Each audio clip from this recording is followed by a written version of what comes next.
Hey guys, and welcome back to another video. And today is day 2 of IAE, Aegis Dynamics Day. I just want to say right off at the top of the video, thank you guys for all the support you guys have been showing on the channel, liking the videos, commenting down below, and subscribing. The channel has been growing a ton since CitizenCon, and I cannot thank you guys enough. It means a lot to me. Now, let's just get right into this video. We have a lot of ships to cover, so I'm gonna start off here with the Avenger Stalker. This is the cheapest bounty hunting prison ship in the game right now. It has prisoner pods in the back area. It has a second entrance here with the pilot canopy. You can enter and exit there. It has a pretty good weapons loadout, good performance handling. This is going to be an easy recommendation for me, again, because it is the cheapest prisoner transport bounty hunter ship in the game. When bounty hunter gameplay comes online, you have those prisoner pods in the back here, and for only $60, it is a very good way to get into that gameplay loop. Next, we have the Avenger Titan. This ship trades out those prisoner pods for a cargo area. It has 6 SU of cargo, but I have seen people fit up to 10 SUs in here. Has a bed to log out in, and again, you have that second entrance and exit with the pilot canopy and ejection seat. Has the same weapons loadout and good performance handling. For $60, I think this is a pretty good price. It is very competitive right now with other premium starter ships in its class. It is an easy recommendation for me. Then we have the Avenger Titan Renegade. In my opinion, this ship is not a great value right now. It doesn't really have any major differences between the regular Avenger Titan. This is really just a specific skin, but $60 to $75, it's basically a $15 skin. Again, it's up to you, but I don't think that this ship right now is a great value. For me, it is a pass. The next ship we're going to look at is the Avenger Warlock. Right now, currently, this is the cheapest interdiction style ship in the game. It has a built-in EMP that is very effective. A lot of pirates use this because they're so cheap and effective. $85. Again, this is cheaper than the Mantis. This is cheaper than the Scorpius. It is cheaper than the upcoming Zeus MR. It is a good recommendation in my opinion. The Saber Raven is not available for purchase again, so if you really want to get into that interdiction style gameplay with the EMP, $85 is not a bad deal. It's an easy recommendation for me. Then we have the Eclipse. The Eclipse is a very cool ship. It has great performance. It is a stealth bomber. It has very large torpedoes. It has a good performance envelope. It is a good fighter in my opinion. Now, the Eclipse is a single-seater fighter, so you don't have that interior in this ship. $300 is a lot of money. For me personally, this is a great ship, but I am going to put this on my list for buy in-game. I recommend buying these in-game. They're not that expensive. You can grind and earn these ships in-game relatively quickly. $300 is a lot of money for a limited utility ship like this, in my opinion. If you're going to pay $300, if you're going to pay, that kind of money, you really got to know that you're going to use it. So if you are going to spend this kind of money, I would say make sure that you're interested in this type of gameplay. I wouldn't really waste my time getting this to just do PvE combat. Again, it's up to you, but my recommendation is to buy the Eclipse in game. Next, we have the Gladius. The Gladius is kind of like the baseline ship that CIG uses to kind of create the performance envelope for other ships right now, this is the main ship in Squadron 42. It is the first ship with master modes in Arena Commander. This ship has good weapons loadout. It has a good performance envelope. Right now, sometimes the meta goes in between the Gladius and the Arrow.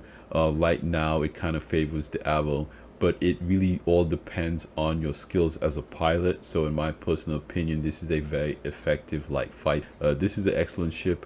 At $90, I can recommend it. Then we have the Gladius Valiant. Again, it's a $20 skin.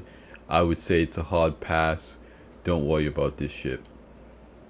Then we have the Hammerhead. The Hammerhead is very cool. It is designed to combat light fighters in a fleet battle scenario. It has heavy armor on the front of it, designed to ram subcapital and capital ships. Right now, the armor plating technology is not really implemented in the game.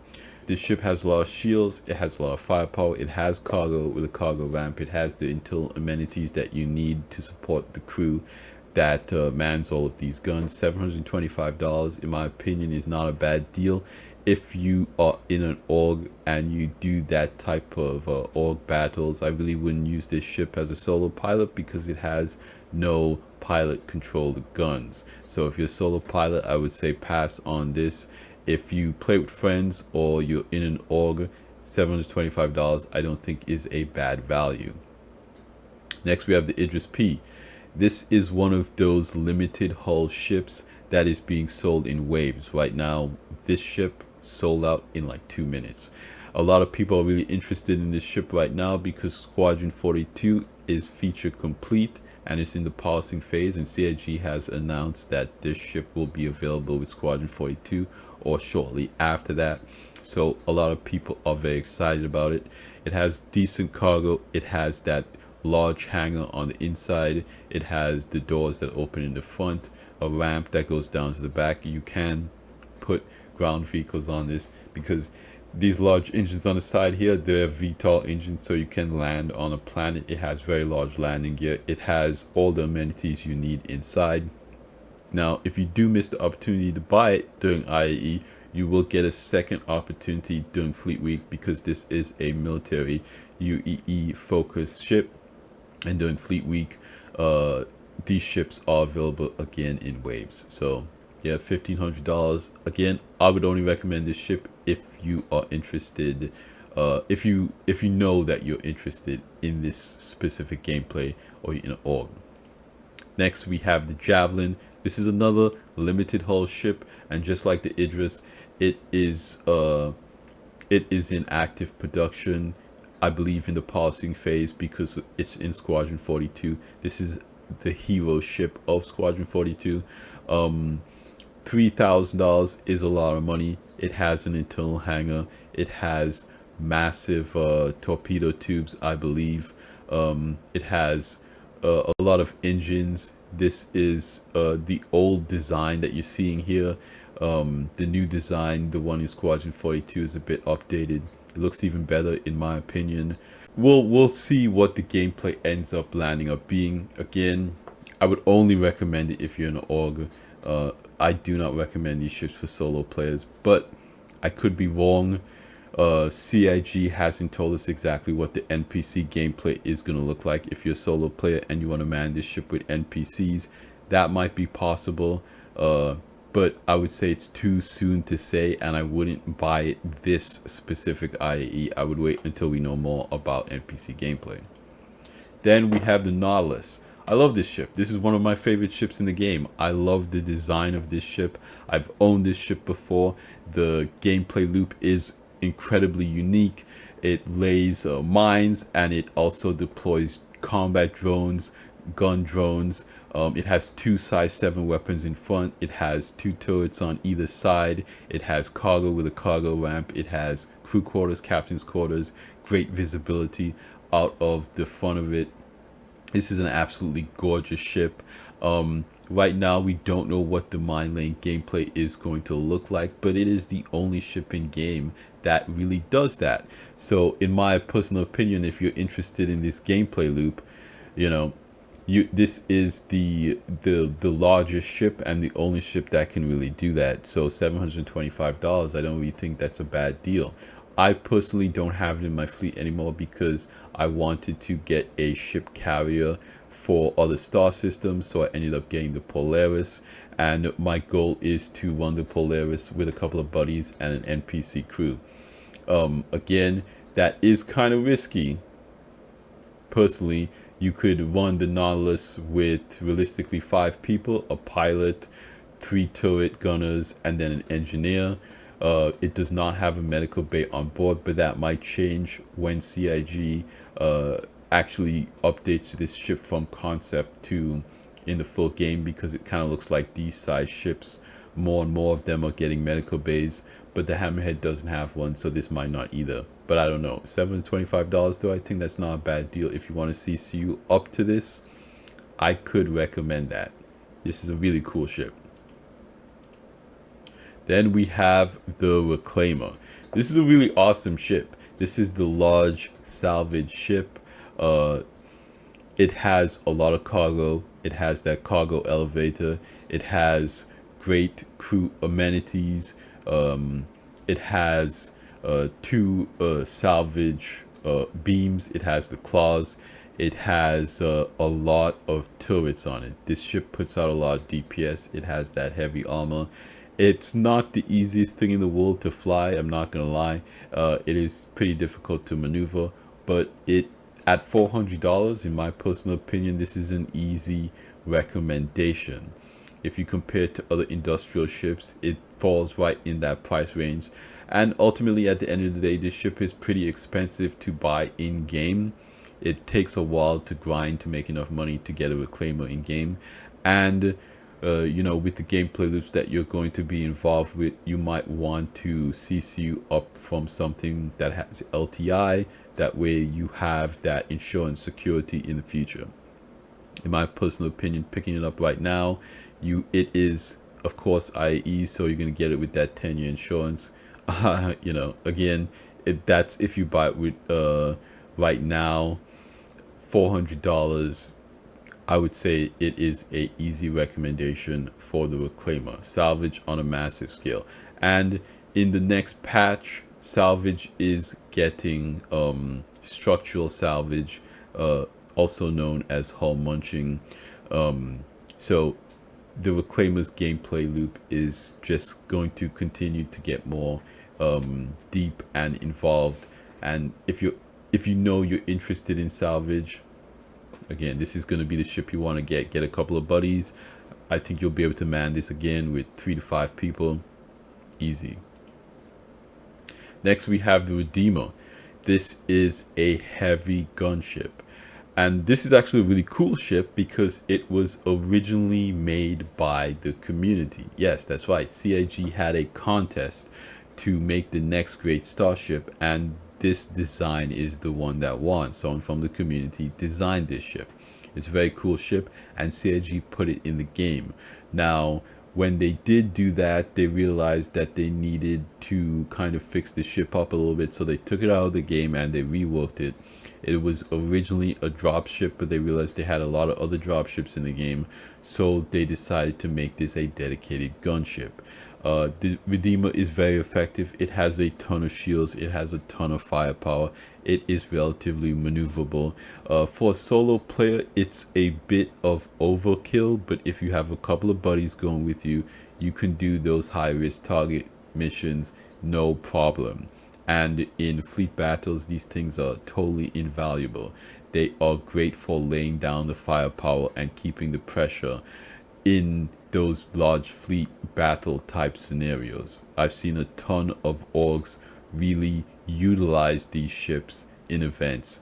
So if you know that's the gameplay that you're interested in, $330, CCU up to this, play the CCU game if you want. I think this is a good ship to do that with. $330 is a lot of money, but again, if you know that's the gameplay that you're interested in, I could definitely recommend this ship. It's a very useful ship in the game right now. Then we have the Retaliator base.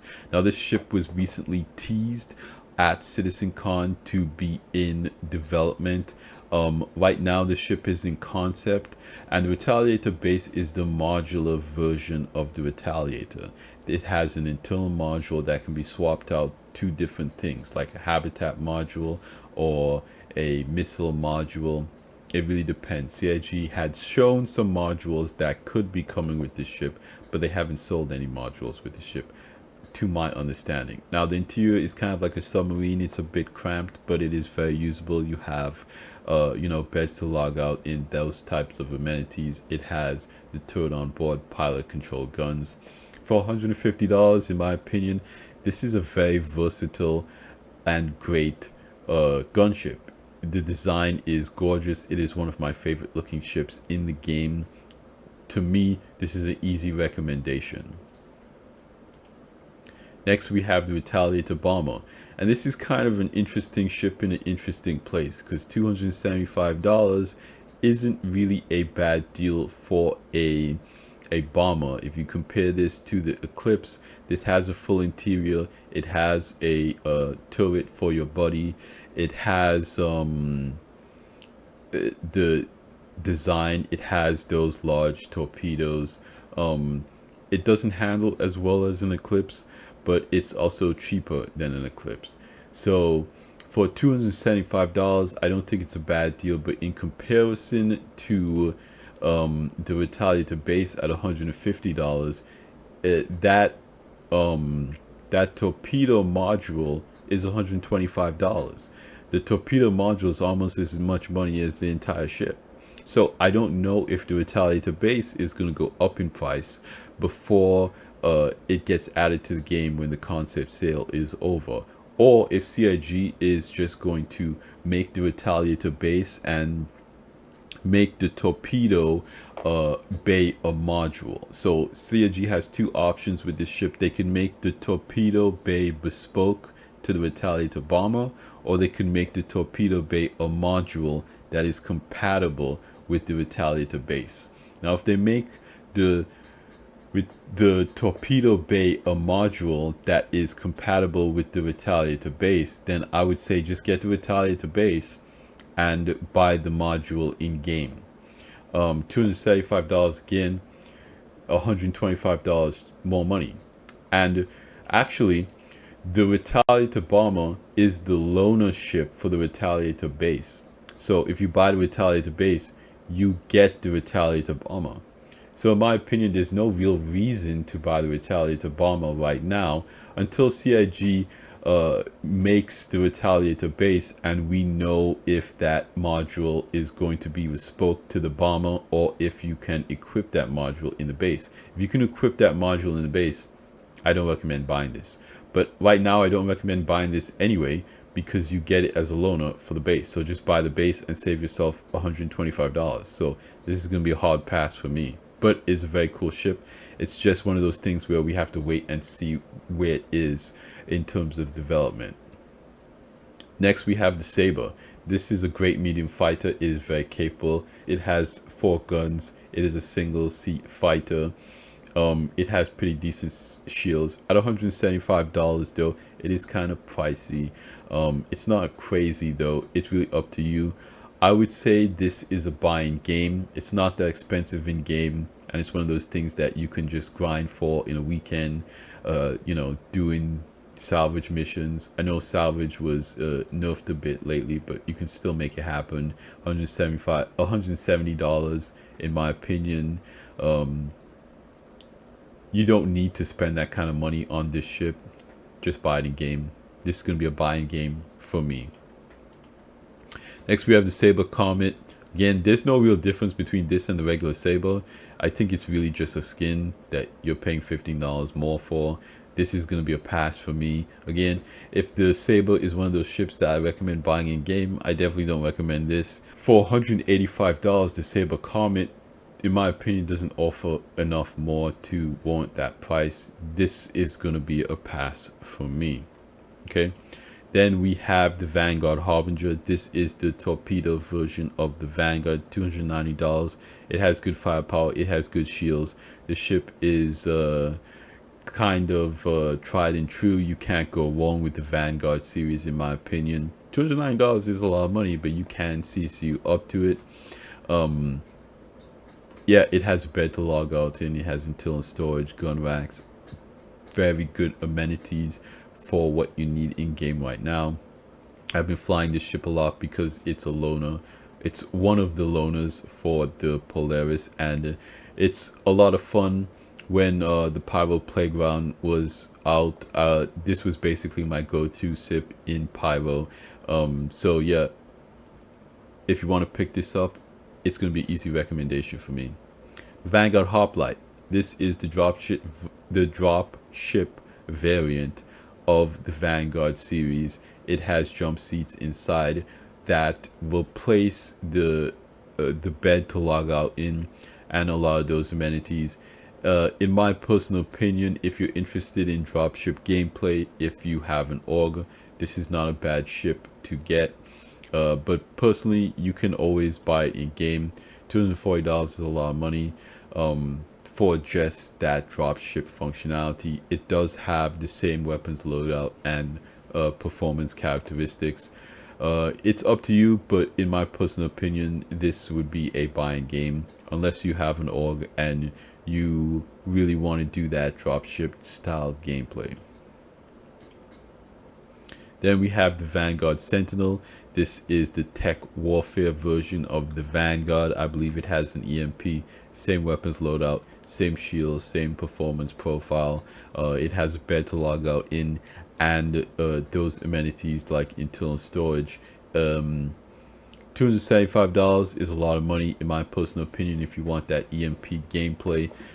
It's a little bit on the pricey side, but yeah, it's up to you. But for me, this would be a buying game recommendation. Then we have the Vanguard Warden. This is the kind of like base Vanguard variant. It has that internal space, bed to log out in. It's a pretty good ship. Again, $260 is a lot of money, but you really can't go wrong with the Vanguard series, in my personal opinion. It is the premier heavy fighter. You do have the Vanguard Warning, in my opinion, is not a bad recommendation. I would consider buying it.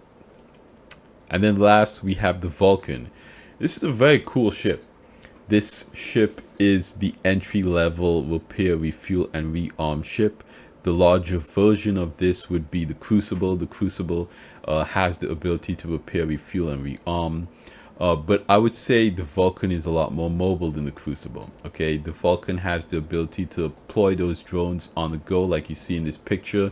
You know, back here, this drone's probably going to refuel this Gladius. This drone's over here repairing this Eclipse.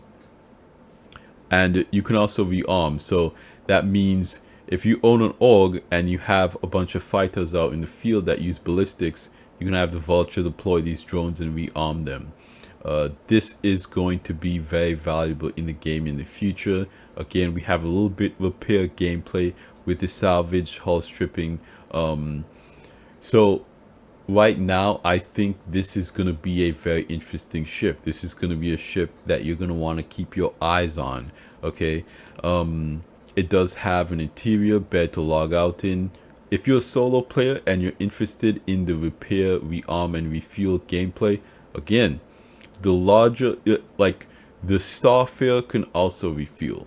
So if you want to get into all of that gameplay at the entry level, if you're a solo player, Starfare is too big, Crucible's too big. This is the ship that you're going to want to look at. Right now, you're getting a Vulture salvage ship as a loaner, which is like $175. So for $200, the price is not bad. You're getting a ship that you can use in game. If you want to CC up to this, to me, that's not a bad idea. Like if you have a Vulture right now and you want to CC up to this, you'll basically get to keep your Vulture. And when the Vulcan comes online, you get the Vulcan. So to me, this is an easy recommendation. This is something I think you should definitely be looking at if you're interested in that industrial gameplay as a solo player, or if you have an AUG and you need support ships. So I think this is a highly underrated ship you guys should take a look at. But yeah, that's it. That's the last one we have to look at today. I don't want to take up too much of you guys' time. Let me know what you guys think in the comments down below. What are your favorite ships from Aegis Dynamics Day? This is a very storied manufacturer in the Star Citizen universe. They make very cool ships. Let me know in the comments down below what you guys are most excited for. I want to thank you guys again for all the support on the videos. The channel has been doing so well, all thanks to you guys. Your support means the world to me. Really cool being able to make these YouTube videos and entertain you guys. I love seeing all the comments down below of you guys enjoying the videos, and I want to keep doing that for you. So yeah, that's gonna be it for me here today. Like I always say at the end of these videos, like the video if you liked it, subscribe if you want to see more, and I will see you guys in the next one. Salute.